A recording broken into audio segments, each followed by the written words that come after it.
Selamat datang di channel Suara Papua ID. Kami sangat senang Anda telah bergabung dengan kami dalam diskusi mengenai tema yang sangat penting, yaitu Bhinneka Tunggal Ika.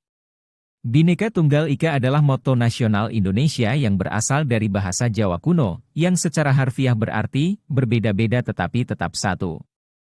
Slogan ini mencerminkan keanekaragaman budaya, agama, suku, dan bahasa yang ada di Indonesia, namun pada saat yang sama, menggarisbawahi pentingnya persatuan dan kesatuan di tengah perbedaan tersebut. Dalam konteks Papua, Bhinneka Tunggal Ika juga menjadi relevan karena Papua adalah salah satu wilayah yang kaya akan keragaman budaya, suku, dan bahasa. Melalui saling pengertian, menghormati perbedaan, dan bekerja bersama, kita dapat membangun Papua yang kuat dan harmonis, sejalan dengan semangat Bhinneka Tunggal Ika. Kami mengundang Anda untuk berpartisipasi dalam diskusi ini dengan pemikiran, pandangan, dan pengalaman Anda.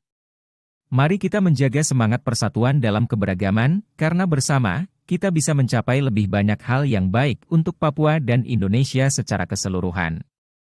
Terima kasih telah bergabung dengan kami di channel Suara Papua ID. Kebetulan, saya lahir di Indonesia dari pasangan Muslim, maka saya beragama Islam. Seandainya saja saya lahir di Swedia atau Israel dari keluarga Kristen atau Yahudi, apakah ada jaminan bahwa hari ini saya memeluk Islam sebagai agama saya? Tidak. Saya tidak bisa memilih dari mana saya akan lahir dan di mana saya akan tinggal setelah dilahirkan. Untungnya, saya belum pernah bersitegang dengan orang-orang berbeda-beda, karena saya tahu bahwa mereka juga tidak bisa memilih apa yang akan mereka terima dari orang tua dan negara. Setelah beberapa menit kita lahir, lingkungan menentukan agama, ras, suku, dan kebangsaan kita. Setelah itu, membela sampai mati segala hal yang bahkan tidak pernah kita putuskan sendiri. Sejak masih bayi, saya didoktrin bahwa Islam adalah satu-satunya agama yang benar. Saya mengasihani mereka yang bukan Muslim, karena mereka kafir dan matinya masuk neraka. Ternyata, teman saya yang Kristen juga punya anggapan yang sama terhadap agamanya. Mereka mengasihani orang yang tidak mengimani Yesus sebagai Tuhan, karena orang-orang ini akan masuk neraka. Begitulah ajaran agama mereka berkata. Maka, bayangkan, jika kita tidak henti menarik satu sama lainnya agar berpindah agama.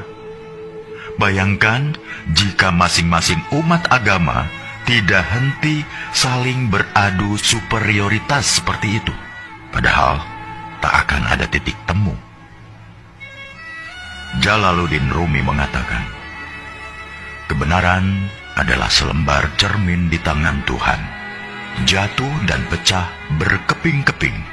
Setiap orang memungut kepingan itu, memperhatikannya, lalu berpikir telah memiliki kebenaran secara utuh. Salah satu karakteristik umat beragama memang saling mengklaim kebenaran agamanya. Mereka juga tidak butuh pembuktian. Namanya saja iman. Manusia memang berhak menyampaikan ayat-ayat Tuhan, tapi jangan sesekali coba menjadi Tuhan. Tidak usah melabeli orang masuk surga atau neraka, karena kita pun masih menghamba. Latar belakang dari semua perselisihan adalah karena masing-masing mengklaim golonganku adalah yang terbaik, karena Tuhan sendiri yang mengatakannya. Lantas, pertanyaan saya adalah, kalau bukan Tuhan, siapa lagi yang menciptakan para Muslim, Yahudi, Nasrani, Buddha, Hindu, bahkan ateis, dan memelihara mereka semua sampai hari ini? Agama apapun tidak ada yang meragukan bahwa Tuhan itu Maha Kuasa dan Maha segala-galanya. Jika Dia mau, Dia bisa saja menjadikan kita semua sama, serupa, seagama, sebangsa, budaya yang sama. Tapi tidak kan?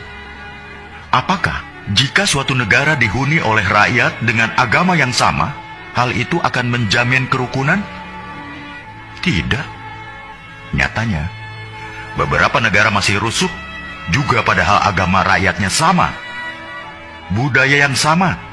Karena jangan heran, ketika sentimen mayoritas versus minoritas masih berkuasa, maka sisi kemanusiaan kita mendadak hilang entah kemana.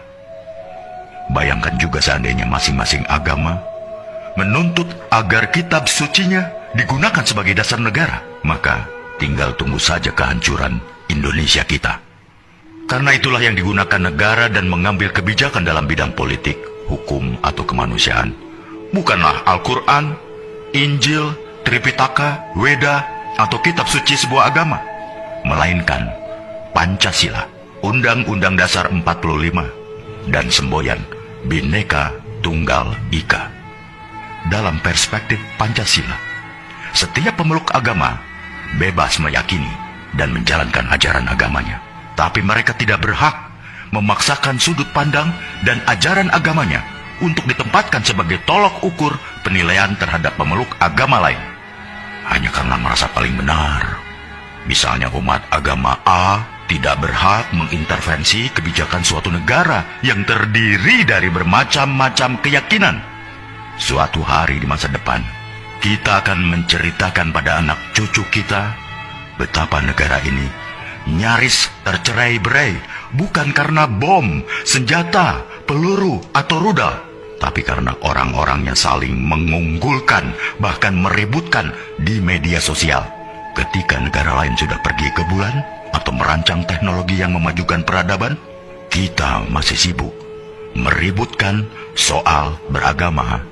Kita tidak harus berpikir sama, tapi marilah kita sama-sama berpikir. Apakah kita sesama anak bangsa terus-terusan bertikai?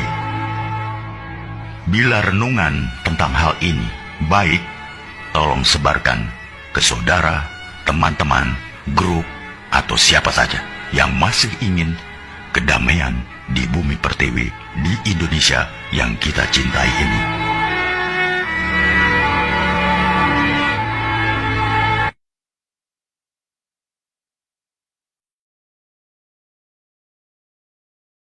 Seiring berakhirnya diskusi kita hari ini di channel Suara Papua ID, mari kita ingatkan kembali betapa pentingnya semangat Bhinneka Tunggal Ika dalam membentuk wajah Papua yang majemuk dan harmonis. Keanekaragaman budaya, suku, dan bahasa adalah harta yang harus kita jaga dengan penuh penghargaan dan rasa saling menghormati. Dalam merayakan perbedaan-perbedaan ini, kita membawa Papua menuju masa depan yang lebih cemerlang. Mari kita terus membangun jembatan persaudaraan, menyatukan visi bersama, dan bekerja bersama untuk mencapai kesejahteraan dan kemajuan bagi semua lapisan masyarakat Papua. Terima kasih kepada semua yang telah berpartisipasi dan berkontribusi dalam diskusi kali ini. Mari kita lanjutkan semangat Bhinneka Tunggal Ika dalam setiap tindakan dan kata-kata kita, agar Papua tetap menjadi tempat yang harmonis, inklusif, dan penuh harapan. Sampai jumpa dalam diskusi-diskusi selanjutnya di channel Suara Papua ID, tetaplah berkarya dan berkontribusi untuk masa depan yang lebih baik bagi Papua dan Indonesia. Terima kasih dan selamat tinggal.